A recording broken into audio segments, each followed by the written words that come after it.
అహో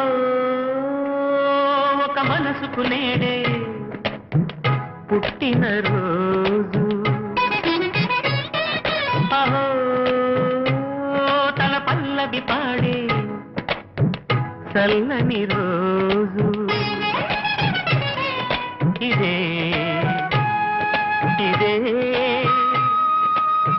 స్వరాల కానుక, మరో వసంత గీతిక జనించు రోజు.